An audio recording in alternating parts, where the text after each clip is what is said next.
Hi there, it's Rachel with Good PR. Today's Wednesday, so we're going to do a devotional. So Hebrews 10:36 says, "You need to persevere so that when you have done the will of God, you will receive what he has promised."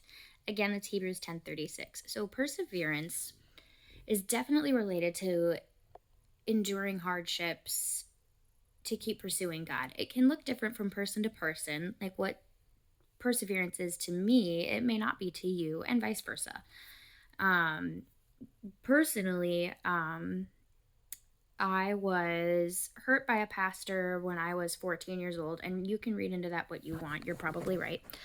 Um, and the church told me it was my fault.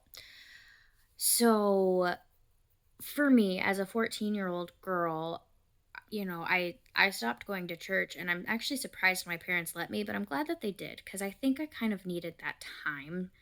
And, about a month later, they were like, "We're going to church. It's in a different place. Like, we're not going to the same one." And, begrudgingly, I went. And from that point on, God has done a lot of work into my heart to bring me out of some of the deepest and darkest hurts that I have been in. Um, and, perseverance can look very painful, it can look very hard.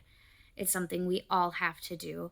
And I think one of the beautiful things about perseverance is that it shows us that hardships can bring beauty.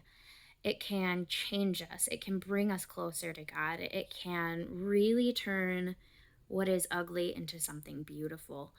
So, according to this verse, who needs to persevere? What do we receive when we do the will of God? What does perseverance look like for you? Remember, it can look different for you than it would for me, and that's okay.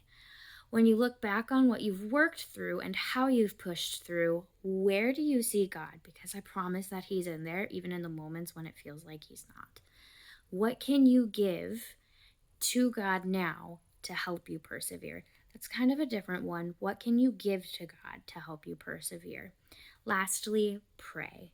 We'll see you next time. Have a great night.